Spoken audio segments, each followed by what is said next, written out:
Greetings, Pokemon fans, and welcome back to Pokemon's Wrath. My name is JD, and today we're doing a playthrough of Pokémon Blue using Lapras to transport Pokemon. This is a continuation of my series to figure out who the best Ice-type is in Generation 1. We have Lapras this week, we have Cloyster next week. Both of them are in the slow level up rates. Kind of curious to see how they play out. Let's go and look at the stats and ins and outs of the Pokemon real quick, and then we'll dive into the actual playthrough. This is a Water Ice type. We are in the slow level up rate, like I just said. That will be a hindrance at some point in this playthrough. We'll go over that when it happens. HP is 130, attack is 85, defense is 80. Speed is 60, which is our worst stat, and special is 95. And because our speed is 60, we got a critical hit rate of 11.72. Not great, it's not horrible either. Kind of like right in the middle of the road of where you want to be with critical hits. Speed being 60, like I said, it's going to be a hindrance. There are some things going to outspeed late in the game that we wouldn't have to deal with. That coinciding with a slow level up rate, we might have some things that outspeed us later in the game, so just keep that in mind. And then our moveset, not going to go too broad into the moveset. We are going to start off against Bulbasaur. So Water Gun is not very effective in the beginning game, at least against our rival. We're going to have Bulbasaur, like 3 different battles before we even get close to an Ice-type move. 4 different battles, actually, because of our 4 rival fights. And then we get Ice Beam. We're not going to be at level 38 when we get Ice Beam. We're going to be in Celadon City. We're going to get the TM for it, and that's how we're going to get Ice Beam. Growl is the other move. It's not very useful. So Water Gun and Growl is what we start the game with. Sing, Miss, not very useful. Body Slam, we'll probably get the TM before we get be a level, but we'll see. Maybe we'll outpace that. I know the answer to that question. You don't, so I'm just leaving a little intrigue there. Confuse Ray would be great if we didn't use any TM. So if we play with just this Pokemon's level up moves, it would be a great move to have. It definitely counters some problems. But we have a very large variety of moves that we can use with this Pokemon. It's very eclectic when it comes to its move diversity. So we don't have to use that. Ice Beam via level up, we won't use that. Like I said, we're going to TM it. And then Hydro Pump, we probably won't use that. It's not a very accurate move. It's very powerful, so it's not very accurate.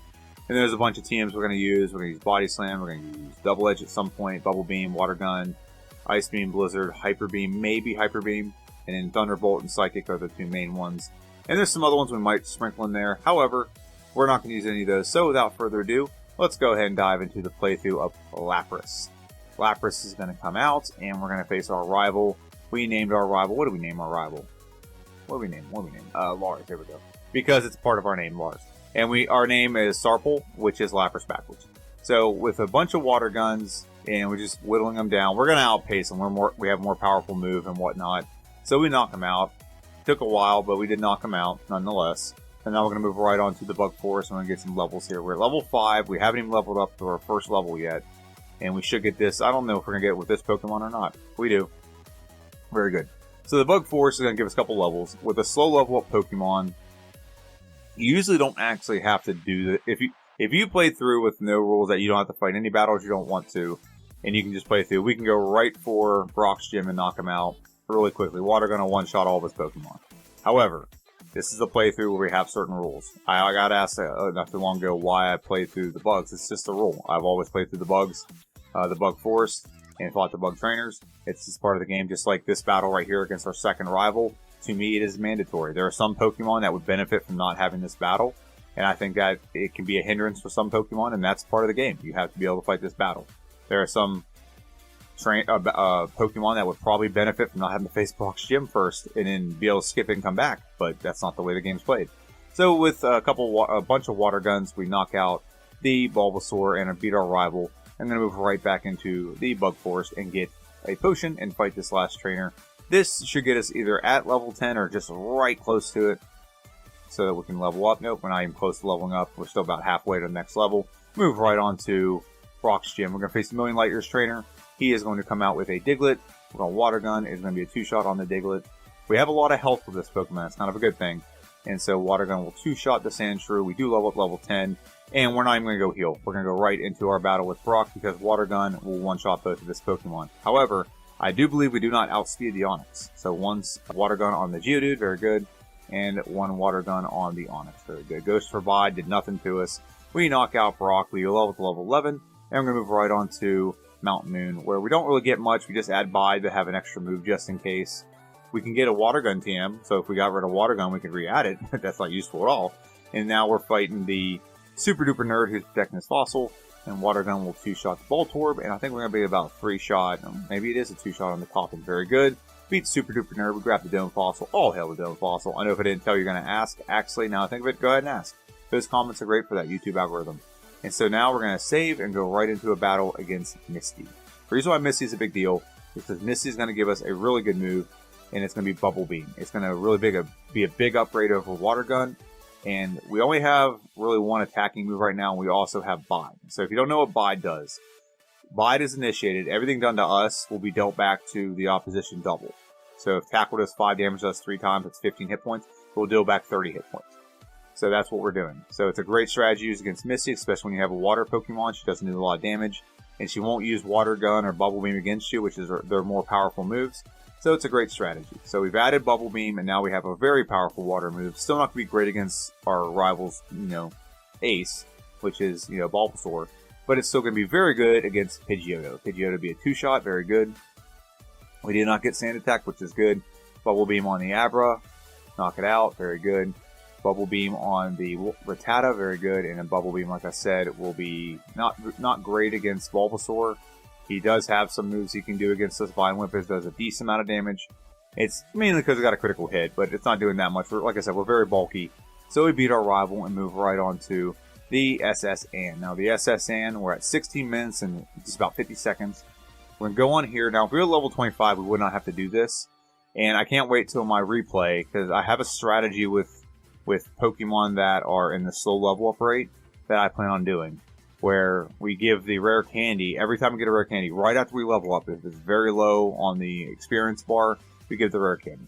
And with doing that, I think we can actually get the TM for Body Slam, and we don't have to actually get it via level up and save the TM, or we can do the move via level up and save the TM. We're fighting our 4th rival. Sorry I was talking too much about strategy there. And now we're just trying to knock out the opposite. I don't know why we're going for Bubble Beam on Kadabra. His special is so high. Just go for Body Slam. And then Body Slam will 2-shot the Ivysaur. We beat our rival. We knock him out pretty easy. That's our 4th rival. And move right on to Lieutenant Surge's gym. Now this is a slight risk because electric Pokemon are pretty fast. So we could be outsped here. We could get paralyzed. There could be a lot of things that could go south. However, Body Slam 1-shots the Voltorb. Body Slam 1-shots the Pikachu. So we did outspeed both the other two, and now we don't outspeed the Raichu. However, Thundershock doesn't do much to us. We get the win over Lieutenant Surge and move right on to Rock Tunnel. In Rock Tunnel, we're going to face Boomer the Hiker. This should be a foregone conclusion. We have a water move. He's Rock type, Rock Ground actually, 4 times weak. So 1-shot, 1-shot, and for good measure, let's just do another 1-shot. That works well. We beat Boomer the Hiker, move right on to Celadon City. Now, a bunch of things happen in Celadon City. First off, we get access to Ice Beam. Great move, very powerful move. We'll use that. We also have Thunderbolt on our moveset. We actually got that right after Lieutenant Surge's gym. I just didn't mention it until now. And we also have another move on our moveset that we're going to add here very soon to make it so we can get through some parts of the game pretty easy, which is Psychic. So the problem with this Pokemon is it'd be great if you could have one more move slot. If you had Bubble Beam, Thunderbolt, Body Slam, Ice Beam, and then Psychic, that'd be an amazing moveset, but we have to pick 4, so we have to pick our time when we add Psychic. And this is what I meant by Body Slam would be great to be added back on later. It's a good physical move. We have great physical attack stat, so it would be good to add this back on. We are knee-deep in the Giovanni fight, so we're going to go for Bubble Beam, and it's going to be a 2-shot. We knock out Giovanni. He's pretty much an easy win in this game with this Pokemon, and all of the battles with him are going to be like that. So we move right on to Erica's gym. We wanted to get a couple extra levels to make sure we weren't outsped by any of the grass Pokemon that she has. We're going to have a super effective move, so I'm not concerned about one-shotting. What I'm concerned about is being paralyzed or put to sleep before I get the chance to do that. So now we're facing Erica, the grass gym leader. This will be our, 5th gym leader? Yep, or no, 4th. It'll be our 4th gym leader, there we go. Victor Bell comes out, and we're going to go for, we misclicked and clicked Body Slam instead of Ice Beam. So that was fun. And Ice Beam on the Tangela, and Ice Beam on the Vileplume. So we get a clean sweep over Erica, because can't believe we misclicked on the Body Slam right there. We have a chance to learn Confuse Ray. It does not make sense to add Confuse Ray right now. We have so much move diversity. We want to keep that move diversity. And we're going to move right on to our 5th rival battle in Pokemon Tower. Now, this would have been a great example of when we should add Psychic, because Psychic gives us the ability to one-shot all the ghost Pokemon in here. But we're so powerful, Bubble Beam or Ice Beam will do the job, and maybe even Thunderbolt will do the job. And I don't know why we went for Thunderbolt on Alakazam. I really did not play this very well. The mid-game with this Pokemon is not played very well by me. I will sit here and admit that. And the reason why it's not played very well is because slow level up Pokemon. Look at level we're at. We're at level 35. We're pacing behind where we're supposed to be. His lowest level Pokemon's at 37. Now, we are still very powerful, so don't get me wrong. It's not that much of a hindrance.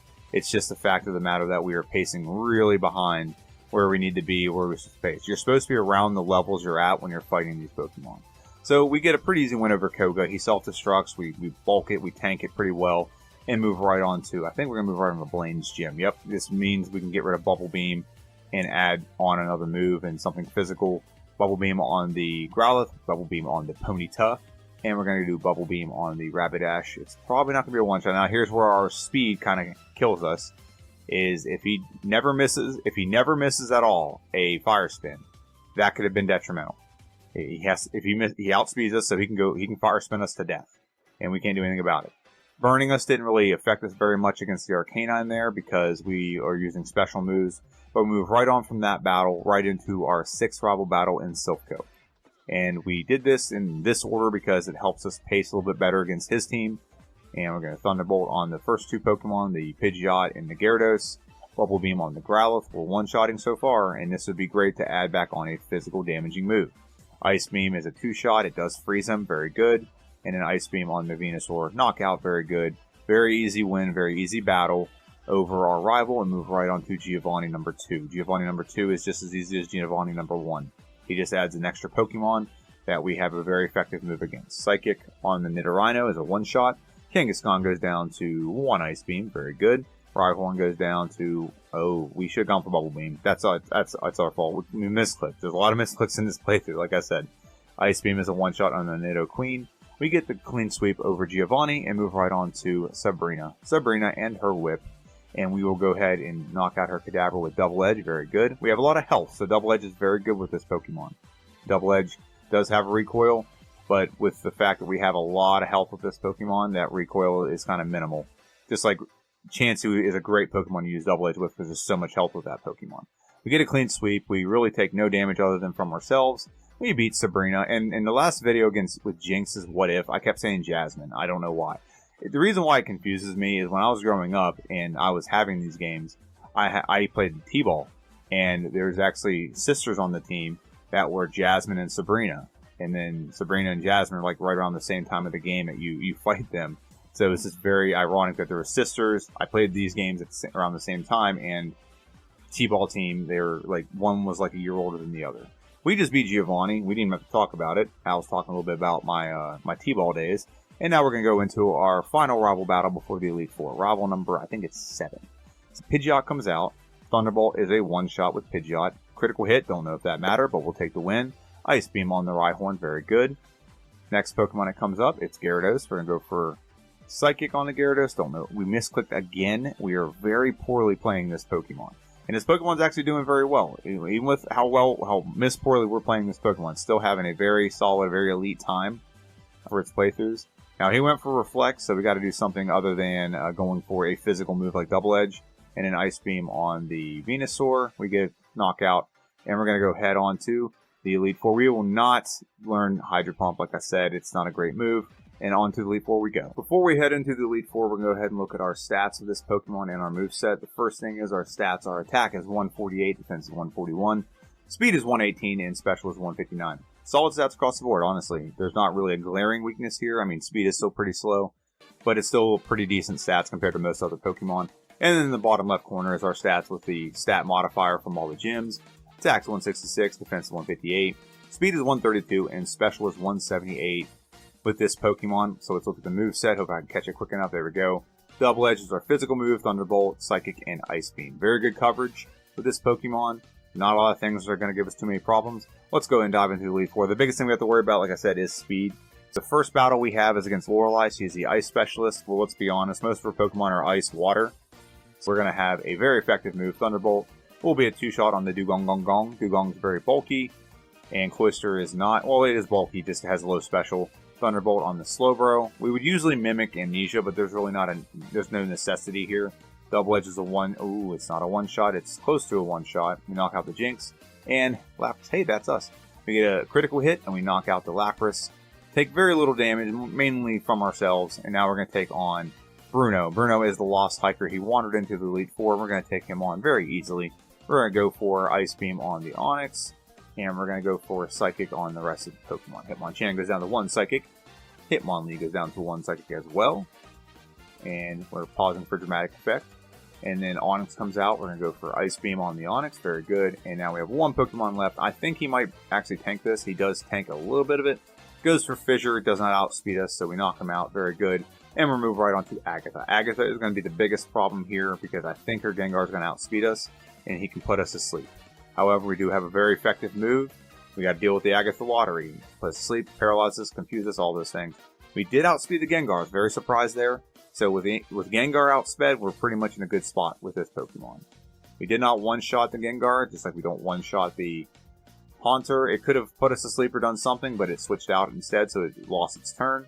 And now Confuse Ray can be a problem because we can keep hitting ourselves. Nightshade can do a decent amount of damage. We just gotta hit 1 more Psychic. We knock it out. It does poison us. However, not a big deal. We tank through it, and we're going to move right on to the next member of the Elite Four. Actually, the final member of the Elite Four, we just got to the champion afterwards, which is Lance. And Lance can come out with Gyarados. We're going to one-shot the Gyarados with Thunderbolt. Very good. And we don't have to do any kind of setup here. Double Edge. I don't know why we went for Double Edge. Like, misclicking is very much a thing with this Pokemon. I cannot wait to replay this and redeem this Pokemon a little bit more than it already is. It's doing great, and I've misclicked and we haven't even had any resets, so it hasn't cost us anything. Just time. And we obliterate Lance. So with this being said, we are at 46 minutes and 10 seconds. We are absolutely just demolishing the Elite Four. And now we're going to go and face the champion. Are we going to stay at 0 resets? Let's see. So the champion's going to come out with a Pidgeot. Pidgeot's going to go down to 1 Thunderbolt. Oh, actually, we should have gone for Ice Beam, but 2-shot, we don't get it hit by anything, so that's good. And next time we will do Ice Beam. It's more powerful. So we're going to do a 2-hit on the Alakazam. And we're going to knock it out. It heals, not a big deal. And now we're going to go for Double Edge. And what we want is, we're just going to go for broke. We're not going to wait for a setup. We're not going to lower our defense to do so. Thunderbolt on the Gyarados. That leaves us with 2 Pokemon left. We're going to Thunderbolt on the Arcanine. Doesn't really have anything great against us. Ice Beam's going to knock it out. We are burned, so we can't use any physical moves. However, we one-shot the Venusaur with a clean sweep of the entire game. No losses. And we get a very, very convincing win over our rival. Even though we were burned, we still obliterate our rival, and we obliterate this game with a time of 47 minutes and 11 seconds. We just got to get our final time in, just for the record, and here we go. No resets, and we have a play time of 4 hours and 36 minutes. This was an absolute demolishing of the Elite Four. It was an absolute demolishing of the game. We could definitely come in at this at a lower level, but I have a strategy, like I said, that we're going to use in my replays with all the Pokemon that are in the slow level up rate. I noticed this when I played through with Mewtwo a long time ago. If you level up and you're at very low health and you just give a rare candy whenever you come across one, like immediately, it really helps them pace better with the game. Those rare candies are there so that when you have a slow, if you look at where the rare candies are, they are there in a perfect spot that helps you keep pace with the level up of the game. So I'm going to do that on the replays for this Pokemon, Articuno, and eventually when I play through and then replay Cloyster, I will be doing that on the replay with Cloyster. So that's a strategy I've discovered, and I think it worked really well for Mewtwo. And so I'm going to do that as well. I think we did it with another Pokemon. I think Moltres I might have done that with. So we're going to do that with that. But let's go ahead and update the leaderboard. Time of 47 minutes and 11 seconds. That puts a lot of the ice types are kind of hovering around like one area other than like Jinx. So let's see where Lapras shows up on this list. He shows up right there. He is slightly faster than Gengar. Now Gengar is owed a second playthrough, so we shall see what the end result of that will be. But he is owed a second playthrough, so we will see. Let's slide it just a little bit more. There we go. And we'll slide Charizard over. He's also owed a second playthrough. So Lapras, as of right now, he is slightly behind Articuno, which I think Articuno is going to have a much better time. I had a very bad mid-game with Articuno. I think he's going to surpass Dugong, but I also think Dugong can be cleaned up just a little bit. Not a lot, but just a little bit. He will be cleaned up. Lapras comes in with a pretty good time. Let me just adjust Lapras a little bit. Slow him down a little bit. There we go. And like I said, there's a couple Pokemon here that need a second playthrough. So Machamp does not get another playthrough. Maybe in the future, I'll try to see if I can get it under 40 minutes or something in the future. But when it comes to this ranking, he's right where he needs to be with 2 playthroughs. Poliwrath, I actually have a playthrough of Poliwrath I'm going to post next week. I'm not going to update the leaderboard until I do. I think I'm actually going to showcase that as my Wednesday video replay of Poliwrath because it is a pristine playthrough. It is very good. I've already done it, so No spoilers there. I'm not going to tell you anything about it. Dugong is Oda's second playthrough. Same with Articuno, same with Lapras. And then I did a video Wednesday of Jinx. So Jinx is the outlier in the Ice types because she has a horrible moveset to start the game. But I did a what-if scenario on Wednesday. What if Jinx had Ice Punch? Probably would have been fair to try to get Powder Snow. Powder Snow is not really available in Gen 1, but there's people out there that modify the games and can add the move in. So I'm going to have to get in touch with one of them to help me out with that. I think it'd be a fun playthrough. I don't think the results would be much different than what I got in the what-if scenario. Because the biggest problem with Jinx is not getting by Brock. As soon as you get by Brock, the game is easy for her. She has a water move right away. She has 2 water moves, actually. She can add Mega Punch. She eventually can add Body Slam, then she can add Ice Beam. It just perpetually like snowballs, and this Pokemon becomes very good. It's just the problem is the early game moveset is a hindrance for Jinx. Whereas the other Pokemon here, Dugong, Articuno, Lapras, and even Cloyster, I've looked at Cloyster's moveset, all of them have a water and or an Ice type move. So it's just such a great moveset and everything. But that is the playthrough. I hope you guys like the playthrough. Keep an eye out next Wednesday. I'm doing a optimized playthrough of Poliwrath, and it's going to be a good one. And I actually in the future want to do a what if scenario of Poliwrath. So playing through with Jinx and seeing how much time having one extra move has improved Jinx and made her better, I want to play through and also take a look at what would happen if you played through with Poliwrath but having amnesia. So after playing through and seeing the results from Jinx, I'm really curious how OP and overpowered Poliwrath would be if it had amnesia. I'm really curious about that. Just like, it's really weird that like Hitmonlee gets Meditate, but no other fighting type gets like any kind of stat boosting move like that. I mean, I think Hitmonchan got access to Agility, but none of the other fighting types get that. So that'd be kind of weird if Machamp had something like that. I'm not going to do that today. That's not something I'm going to do anytime soon. I just wanted to kind of spitball and see if there's any ideas out there that anyone else has about a move they think a Pokemon should have. Now, Poliwrath gets this move when it's Poliwhirl, but we're starting out fully evolved, so it does not get that move. That's why I think what would happen if it actually had the move, and how much better would it be. Without further ado, that is my video. I want to thank everyone for stopping by. This is JD. This is Poliwrath Wrath. We'll see you guys next Wednesday. There will be a video, like I said, of an optimized playthrough with Poliwrath. I really want to share this. It'll be a quick video. It won't be like super long, but it'll be a quick video, and you'll get to see firsthand what Poliwrath can do with a little bit of optimization. Have a good one, and I'll see you guys next time.